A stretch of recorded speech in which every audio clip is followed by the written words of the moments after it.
बिस्मिल्लाहिर्रहमानिर्रहीम। अस्सलाम वालेकुम। वज़ाइफ मीडिया के प्यारे दोस्तों, मेरे प्यारे दोस्तों, मैं उम्मीद करता हूँ कि आप सब खैरियत से होंगे और अल्लाह रब्बुल इज़्ज़त की रहमतें बरकतें समेटने में मशगूल होंगे। प्यारे दोस्तों, आज एक ऐसा मुजरब वज़ीफ़ा आप लोगों की खिदमत में पेश करने जा रहा हूँ जो कि आपने जुमेरात और जुम्मा के दिन करना है।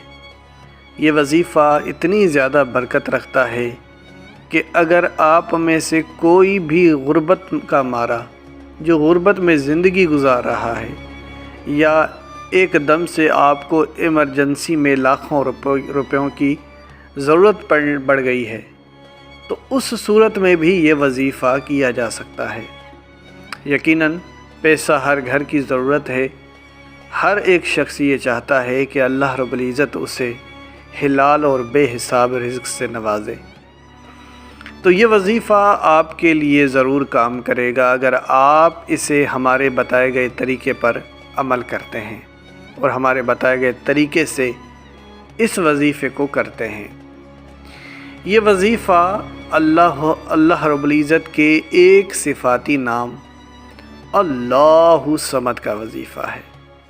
बेशक अल्लाहु समद एक बहुत बड़ी ज़ात का नाम है और ये ऐसा नाम है कि अल्लाह को अगर इस नाम से पुकारा जाए तो अल्लाह की नेमतें हासिल हो जाती हैं और इस तरीके से रिज़्क़ बरसने लगता है जैसे कि ज़िंदगी भर भी अगर वो इस रिज़्क़ को खर्च करे तो उसके रिज़्क़ में कमी ना आएगी और दिन ब दिन उसकी दौलत में इजाफ़ा होता चला जाएगा।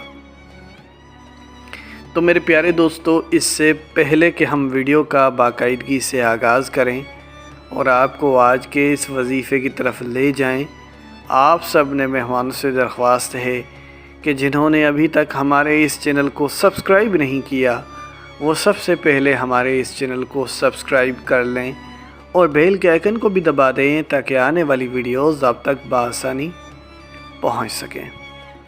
मेरे प्यारे दोस्तों, जुमेरात और जुम्मा बड़े ही ख़ास दिन हैं।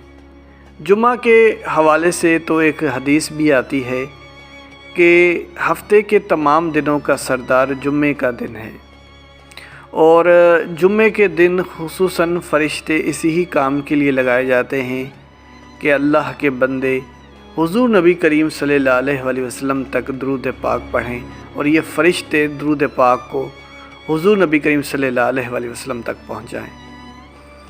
तो ये दिन अगर देखा जाए तो बड़ी फ़जीलत वाला है और हमें जुमेरात और जुम्मा दोनों ही दिन से फ़ायदा उठाना चाहिए और ये वज़ीफ़ा आप 2 दिन ही करेंगे। अब जब आपको बहुत ज़्यादा पैसों की ज़रूरत है या आप अपनी दौलत में इजाफ़ा चाहते हैं, रिज़्क़ में बेहिसाब बरकत चाहते हैं, या आपके ऊपर कर्ज़े हैं, कर्ज़ों से निजात चाहते हैं, या आप पर माली मुश्किलातें हैं, माली मुश्किलातों को हल करना चाहते हैं, गर्ज़ किसी भी किस्म का रिज़्क़ का मसला हो, इस वज़ीफ़े की बरकत से हल हो जाएगा। अब इस वज़ीफ़े को करना कैसे है ये हम जान लेते हैं। सबसे पहले तो ये कि ये वज़ीफ़ा जुमेरात और जुम्मा, जुमेरात वाले दिन बाद नमाज ज़ोहर और जुम्मा वाले दिन बाद नमाज जुम्मा ये वज़ीफ़ा करेंगे। दोबारा दोहराता चलूँ, जुमेरात वाले दिन बाद नमाज ज़ोहर और जुम्मा वाले दिन बाद नमाज जुम्मा आप ये वज़ीफ़ा करेंगे। ये वज़ीफ़ा बावज़ू हालत में किया जाएगा। अब ज़ाहिर सी बात है, अगर आपने ज़ोहर की नमाज़ के बाद या जुम्मे की नमाज़ के बाद फ़ौरन ये वज़ीफ़ा कर रहे हैं तो इसमें कोई शक नहीं है कि आप बावज़ू ही होंगे और अगर गलती से आपका वज़ू नहीं रहा तो आपने दोबारा से वज़ू बना लेना है, लेकिन ये शर्त है कि बावज़ू हालत में ही ये वज़ीफ़ा किया जाएगा। तो आपने सबसे पहले तो 3 बार दुरूद पाक पढ़ना है, जैसे कि हर वज़ीफ़े की शर्त होती है कि इसके अव्वल और आखिर दुरूद पाक पढ़ा जाता है। अब تعداد آپ کی اپنی مرضی ہے، لیکن کم از کم 3 بار درود پاک اول اور آخر لازمی پڑھنا ہوتا ہے۔ آپ چاہے تو یہ تعداد بڑھا سکتے ہیں۔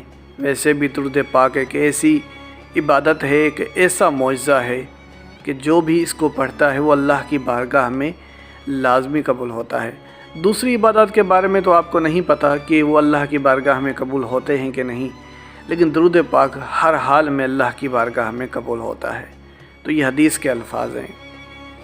تو جب ہمیں یہ پتہ ہے کہ درود پاک بہت بڑی نعمت والا عمل ہے اور اس سے لازمی فائدہ ہوتا ہے، تو پھر ہم 3 کی جگہ 11 بار ہی کیوں نہ پڑھیں، 11 کی جگہ 22 بار ہی کیوں نہ پڑھیں۔ تو جتنی زیادہ تعداد میں پڑھو گے آپ ہی کا ہی فائدہ ہے، اور اگر ٹائم ہے، آپ سمجھتے ہیں، تو جتنی کثرت سے پڑھ سکتے ہیں پڑھیں۔